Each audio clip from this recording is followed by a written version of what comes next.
Yesterday, I saw a video by Ben Smith, a fellow meditation YouTuber, and I just had to respond to the conclusions that he came to in this video. If you haven't seen it, I'll cut in some of the clips from the video here and I'll link it in the description if you want to catch the full thing. It's an interesting watch because Ben Smith describes his experience going through a 10-day meditation retreat. This intrigued me because I've been through multiple 10-day retreats, both guided and on my own. The conclusions that he comes to just don't make any sense. And so I had to respond to them here. But first, let's go through what he talks about in this video. So essentially, he goes to this meditation center and he has his own practice, as he says. He's not interested in the practice that they're teaching him there. So I had a lot of experience and I just wanted to isolate myself basically for 10 days away from my girlfriend, as much as I love her, away from work, away from distractions, and just go into a retreat where I can just be in complete silence, not have the distraction of my phone, of work, of any of the things I mentioned, and just immerse myself completely in spiritual work, basically. So, because of the guidance and because of the history that I've got, I I had in my mind not to actually adopt the principles and practices. Well, the principles I did, but not the techniques that they teach you on Vipassana course. And I wouldn't advise others to do that. This was just how I felt at the time and what I did at the time.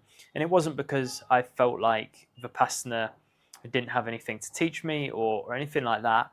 I'm sure they do. That was his first huge mistake. If you go on a course of long meditation, you need to follow the instructions of the teachers at the meditation center. It's extremely disrespectful to go to a center and say, okay, I'm going to take up your time and resources here, and I'm not going to learn the practice that you're teaching. Now, based on his description, and he didn't say this explicitly, but it sounds like what he went to was a Goenka style meditation center. These are probably the easiest, most readily available meditation centers to go to. They don't charge you up front. There's no required fee. It's all donation based. And in fact, you can't donate unless you've completed an entire 10-day course with them. So because it's low cost and they're pretty much everywhere across the world, people tend to go to them, whether they're interested in learning Goenka style Vipassana meditation or not. Now, these centers, when you sign up and when you get there, you're required to sign a waiver that says, among other things, that you will not practice other practices while you're at the retreat center. And this isn't an arbitrary thing that they added because they're megalomaniacs, they want to control your life. It's because things like this happen. Majority of people who don't make it through a 10-day meditation don't make it because they didn't follow the instructions of the teacher that was there. These methods are designed to be effective over long, sustained periods of meditation. Now, whatever Ben was doing, he brought in from a completely different teacher, and it had interesting effects. Now, I wouldn't say these are necessarily negative effects, although they were pretty trying for him at the time.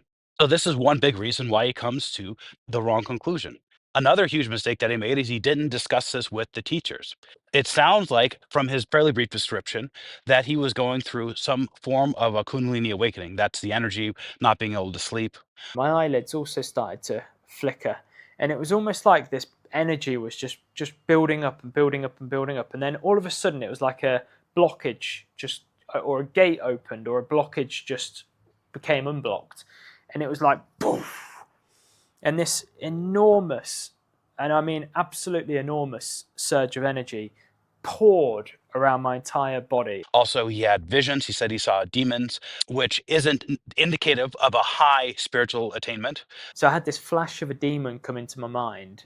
And if you Google what a demon looks like, those images that come up are exactly like the image that I saw, clear as day in my consciousness around here.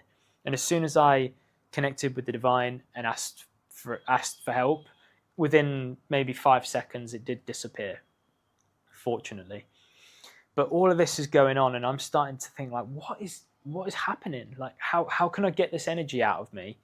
If you're seeing dark entities, you're probably somewhere in the lower astral, which I'm not going to get into detail on that. But so you've had your perceptive abilities open. You've awakened your third eye to a certain extent, which is considered to be an integral part of a Kundalini awakening. But it was going too fast for him, and that can happen, especially when you have been meditating as long as he says that he has, and that you go to a more intense regimen. So if you're going to be charting your own course in these things, you need to know how to slow down a Kundalini awakening when they happen. And there's numerous methods. In fact, I'll probably make a whole video on that on this channel. But to summarize it, you can eat heavier foods. So he didn't have meat available, but meat slows it down very quickly. Heavy, dense foods like peanut butter. Most of these centers have peanut butter and bread available for the morning. Loading up a piece of bread with peanut butter would have probably slowed it down. Also, the obvious thing, do less of the meditation, which is causing it. And it seems like that never crossed his mind when he was there. He didn't mention it, at least. He mentioned that he was considering leaving the course altogether, but that isn't necessary if you can just cut down your practice sessions. Generally, there's not an entirely strict requirement that you meditate or that you meditate in the same exact way the entire time. And in fact, that brings me to the third issue that I have with this story is that he didn't talk to the teachers that were there. And alongside all of this, there's no one that you can talk to. You can talk to the teachers, you can pull them aside and speak to them, but I didn't feel as though they would understand. And all I wanted to do was speak to my teacher back home because I knew he would understand because of the level he's at. And I detect a little bit of spiritual hubris here. He said that they wouldn't understand this high of a state.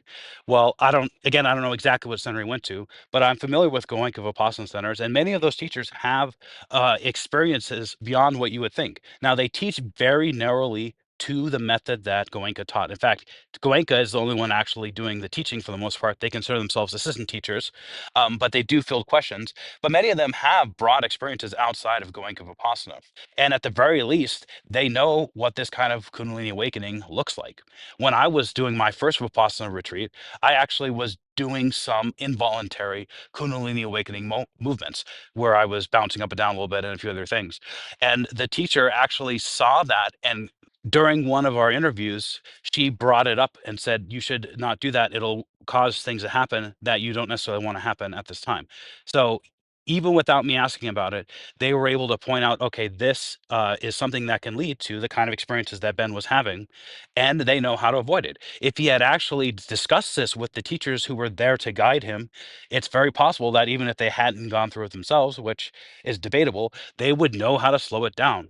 Or they would have at least said, hey, let's cut down your meditation a bit. Maybe you should take a little bit of time off. Go take a break from the more intensive meditations. And Goenka centers is usually 3 mandatory Aditan sessions or strong determination sessions, which tend to be more intense. They may have said, okay, cut that out. Or, and it's possible, and this is probably why he didn't want to talk to them, is that they would have asked him to leave because he had broken the rules that he agreed to, which if you're conducting a spiritual practice from the place of lying to the people running and guiding you, theoretically, or at least running the place where you are, that's not a great foundation to work from at all. So I highly do not recommend that at all. And if you're somebody that wants to run your own path, chart your own course, which I 100% agree with, I do that myself many times, retreat out in nature. You don't have to go to a center or find a center where they do allow you to do your own practice. There are centers like that. There are teachers who will attempt to guide you through your own practice. Ideally, you find a center that's teaching something that you actually want to practice, and you go there with teachers who are trained in that actual method, and they can guide you even better. Now, the reason that I had to make this video is because at the end of his video, Ben comes to a very dangerous conclusion. And that conclusion is that maybe you shouldn't do a 10-day meditation retreat. Maybe 10 hours a day plus a meditation isn't what you need. So if you're thinking about going on a 10-day silent meditation retreat, or you want to go on one of these, like any kind of intensive meditation experiences, I would be very, very careful about doing that, because not a lot is understood about that type of thing. Experiences aren't really understood by many teachers, and it's not to look down on any of these courses. I think they're done in a very pure way, but I think people are very naive when they, maybe they're not, but I think it's just risky. Basically, I just think it's risky going on these courses. Many people have beautiful, amazing experiences and an amazing, profound time, and many people go totally the other way and end up in a very dark place. The danger of this thought process, though, is that it's coming from a place of not really understanding what he went through and trying to avoid that situation. Now, as I went through in this video, there's numerous ways that do avoid the dangers of a long meditation. Anything that is powerful can hurt and it can heal. Like you take more aspirin than necessary, it'll hurt you. If you take a medication at the wrong time, in the wrong circumstances, it can definitely hurt you, but it can also heal you. It could save your life. And so there's people that who do need these types of experiences, yet they may not get it because they watched a video like this that was critical of the whole experience because he went about it the wrong way. Goenka centers in particular, and again, I don't know what center he went to, but these are probably the most common 10-day retreats that you'll find. And they graduate thousands, probably tens of thousands, if not more, a year of people who go through it successfully. And these people will continue, and many old students will do it every year as recommended, sometimes multiple times a year. And the teachers themselves don't go through just 10-day, they do a month. Well, actually, I believe it's 60 days a year, mandatory, every one of those teachers in silent meditation. So the idea that you can't make it through a 10-day as a advanced meditation teacher, and Ben does charge for his mentoring services online.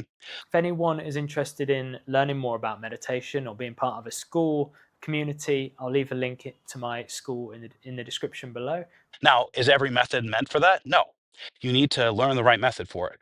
But there are many, many people out there who would benefit greatly from doing a 10-day retreat. And I don't want you to be scared away by somebody's story who didn't follow the rules and didn't do what they're supposed to be doing. Okay, so I just want to add a little to this video. I just edited it, and I think it came out a little strongly against Ben, which wasn't my intention at all making it.